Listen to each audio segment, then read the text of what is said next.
Good morning, dear students. Today we will start with the exercise 10th B. In that, we are going to learn about the inverse proportion, or we can say inverse variation. Already in the previous exercise, we have learned about the direct variation, and also we have learned or we have the general idea that what is the meaning of inverse variation, right?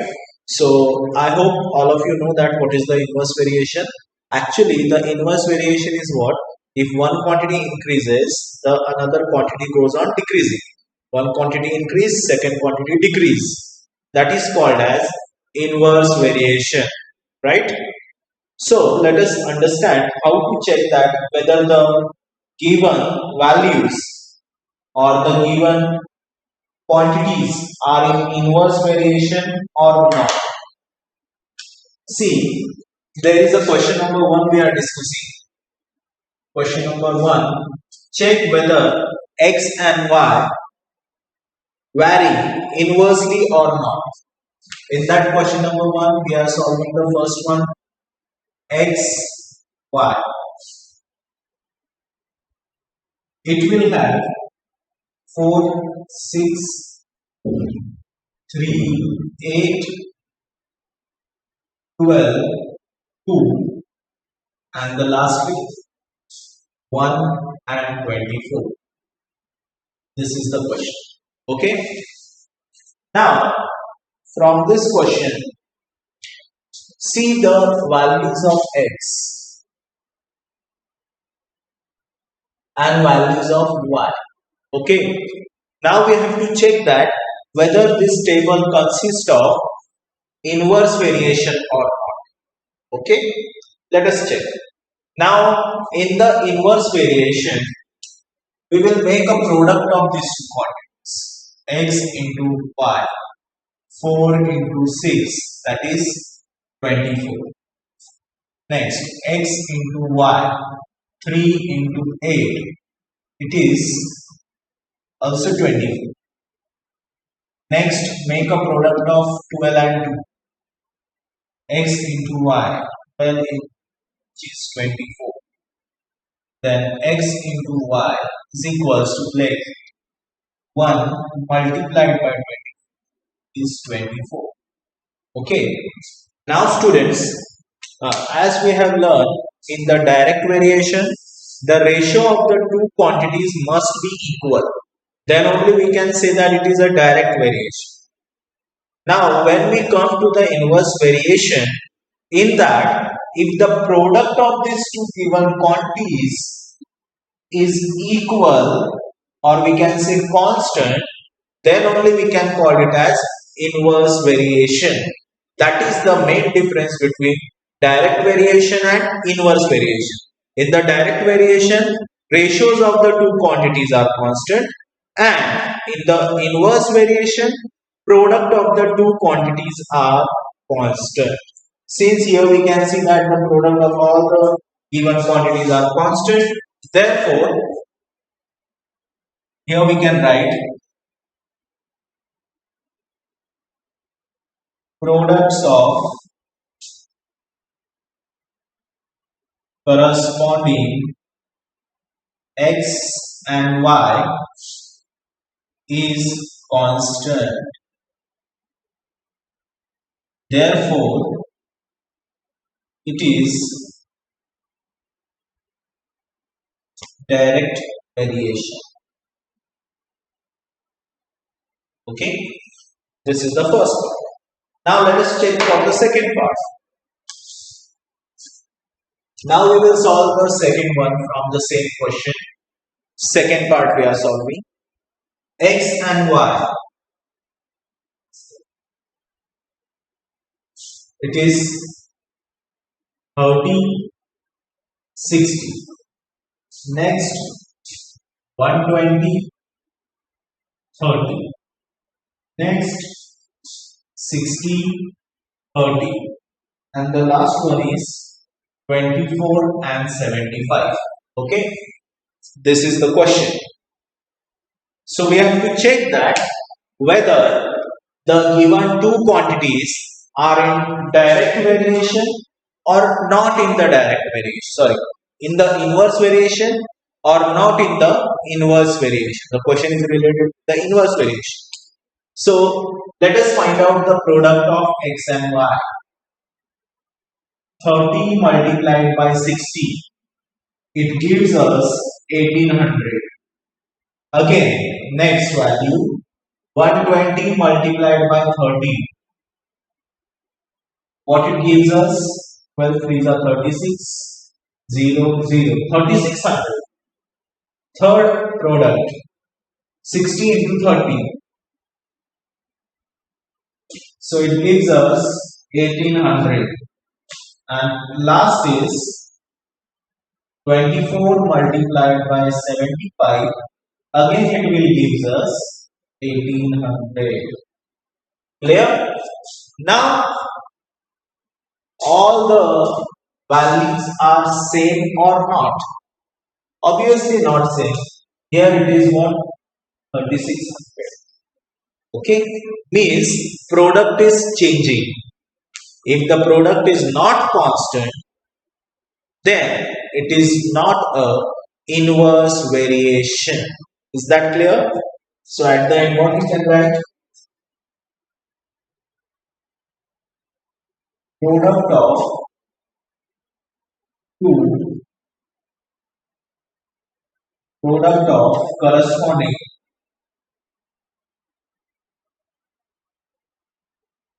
x and y is not constant.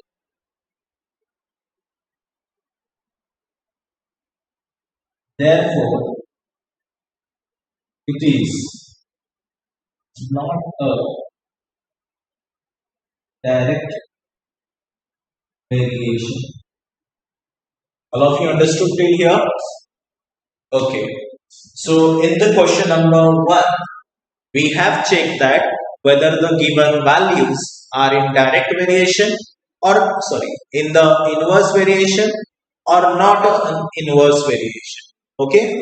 So if the product are same, then we can call it as inverse variation.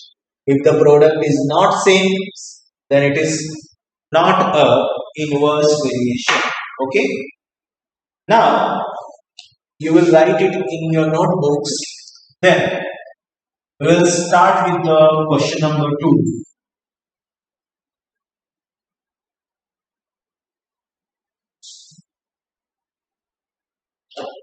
Question number 2 we are starting. See, what is the question number 2? If x and y varies inversely, find the values of L, M and N. X, Y, 4, 4, 8, L, 2, M, and last is 32, N.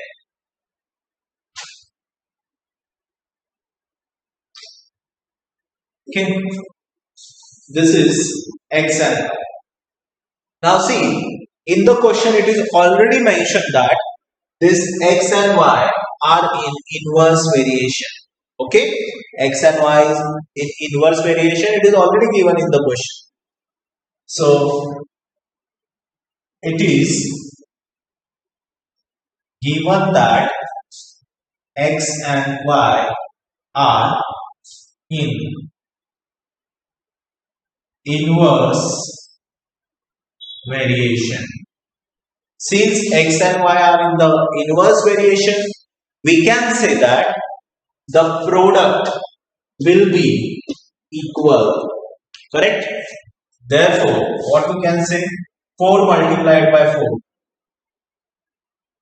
equal with 8 multiplied by L. Understood? So to find out the value of L, 4 into 4 becomes 16. 8 is in multiply, going that side goes for division.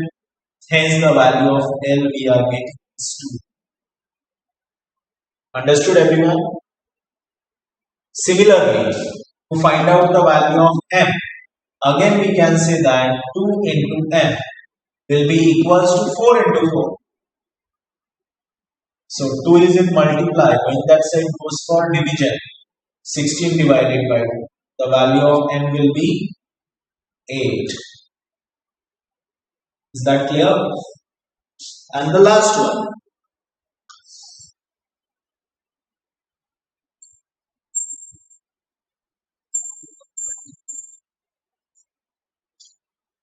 The last one is 32 multiplied by n equals to 4 multiplied by 4. Okay, 32 is in the multiplication. Going that side will go for division. Therefore, the value of n 16 divided by 32. So here we can say 16 1 the 16, 16 the 32. Hence, the value of n is 1 upon 2. Got it? So these are the values of m, l, and n in the inverse variation. Got it? Next question. Please note it down in your notebooks. Then we will start with the question number 3. Question number 3 we will do now.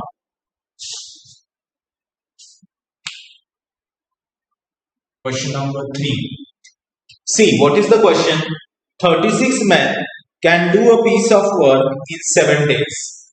How many men will do the same work in 42 days? See, what that is given us? Number of men. Number of men is there. And the second quantity is number of days.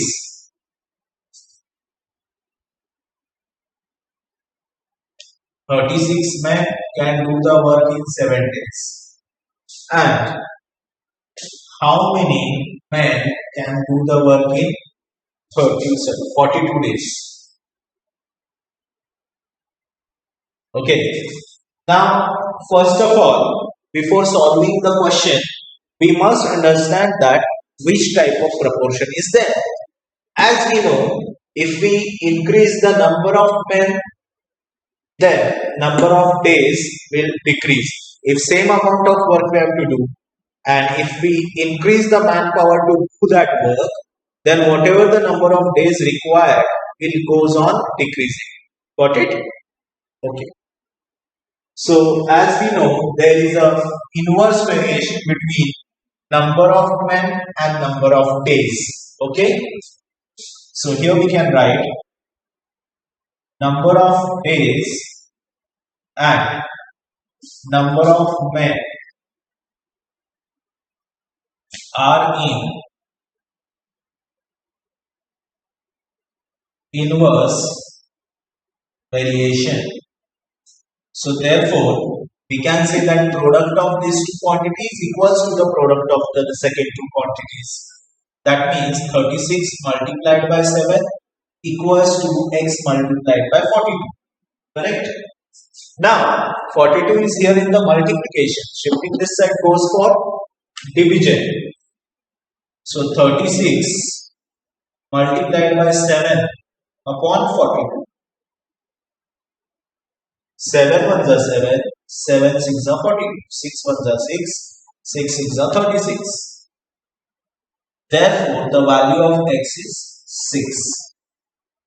That means 6 men will require to complete the same work in 42 days. Here we will write the final statement. What should be our statement? 6 men will require the piece of work in 42 days. Okay, same piece of work. Then, next question we are solving is question number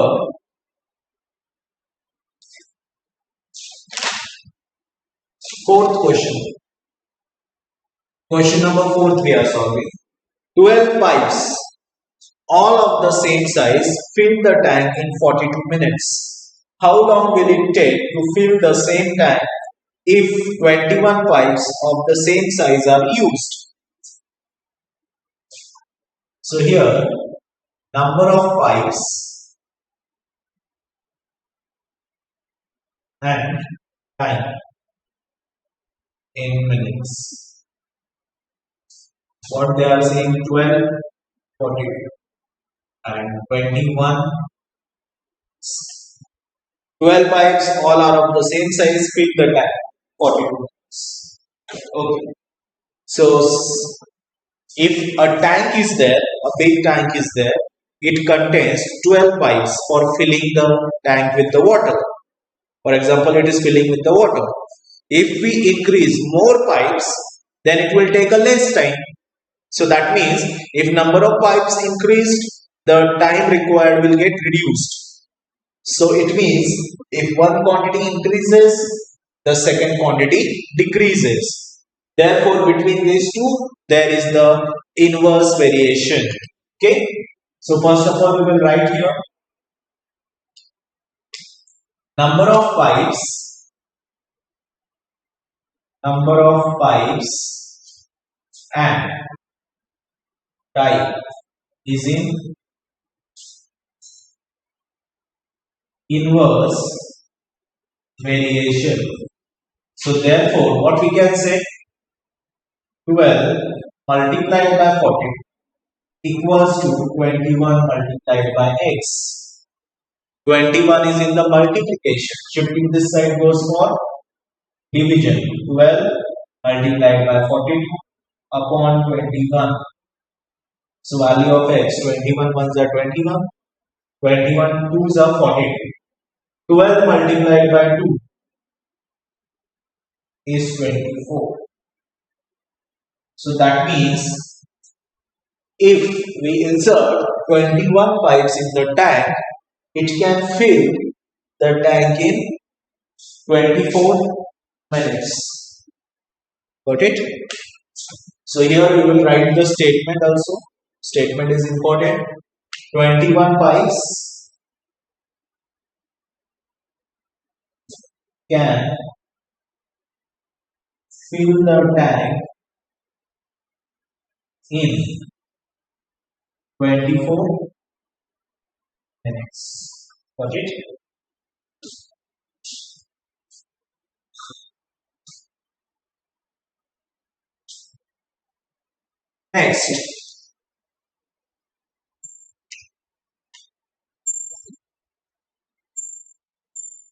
Next, we are solving with the question number 5th question we will do first. It's a little bit different type of question.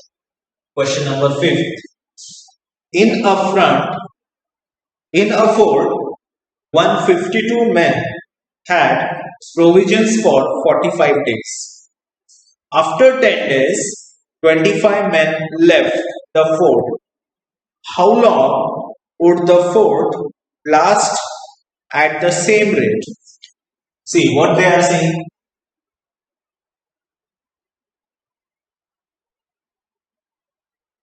After 10 days. After 10 days, for 150 men.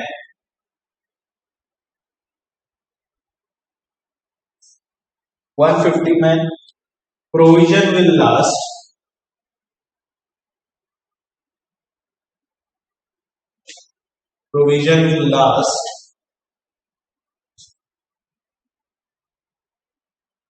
45 minus 10, that is 35 days. Okay. Then, and for, see what happens after this, 25 men were left after 10 days. So 150 minus 25. So what it will be? 125 men. 125 men. The provision last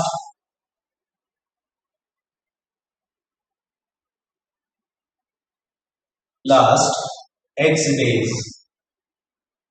So that means we can say that for for 150 men, 35 days. That means 150 multiplied by 35 equals to 125 men for X days. 125 multiplied by X. Okay. Now let us find out the value of X.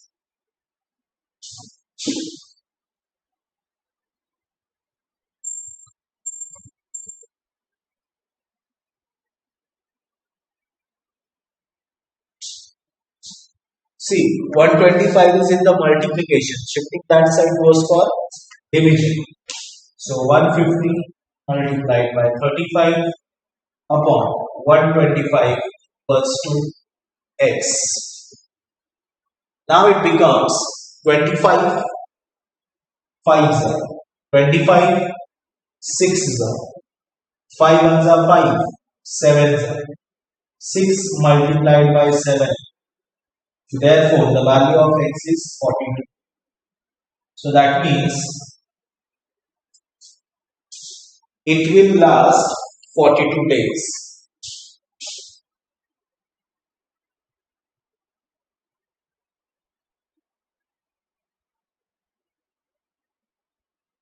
Is that clear to everyone? Okay. Please note it down in your notebooks.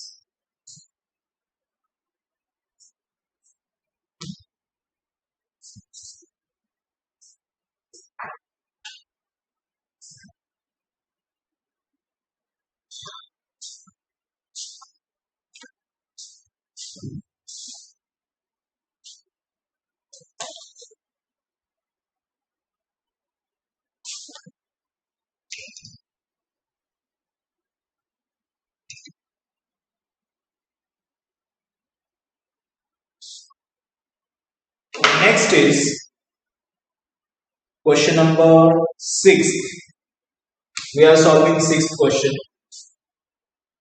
See, what is the sixth question? 72 men do a piece of work in 25 days. In how many days will 30 men do the same work? So it means number of men and number of days they had to work. How many number of men are there? 72 men can do the piece of work in 25 days. And 30 men can do the work in how many days? This is our question. Right? So as we know that number of men and number of days are in inverse variation. Right? So here we can say that number of men and number of days are in inverse variation. Therefore, if they are in the inverse variation, then what we can say? Product of these two will be equals to the product of next two. That is 72 multiplied by 25 equals to 30 multiplied by x. 30 is in the multiply, going that side goes for division. So 72 multiplied by 25 upon 30, which will be equals to x. Now what will happen here? 5 5s are and 5 6 6 ones are 6 6 12s are 12 multiplied by 5. The value of x is 60. That means same piece of work can be done in 60 days by 30%.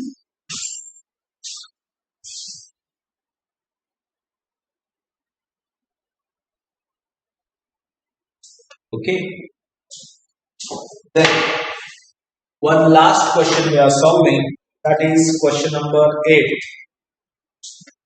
A car takes 6 hours to reach a destination by traveling at the speed of 50 km per hour. how long it will take when the car travels at the speed of 75 km per hour. Question number 8. In this, there is a relation between the speed and time. Speed and time. Speed is given in kilometer per hour and time is given in hour. See what they are saying in the first statement. 6 hours to reach a destination traveling at the speed of 50 km per hour. 6 hours at the speed of 50 km per hour. 75 km per hour, and we want to find out the speed. What should be the speed? So what we can do here, as we know, speed and time are in inverse variation if distance is constant. Okay, so first of all here we can say that speed and time are in inverse variation at constant distance. So therefore what we can say, the product of the quantities will be equal because of inverse variation. So here we can say that 50 into 6, 50 multiplied by 6 equals to x multiplied by 75.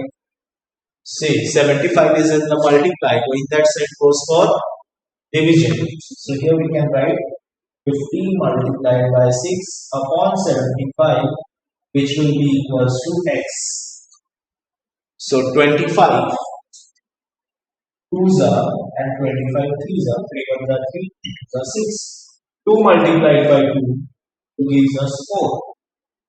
That means to cover the same distance at the speed of 75 km per hour, it will take 4 hours. Got it? It will take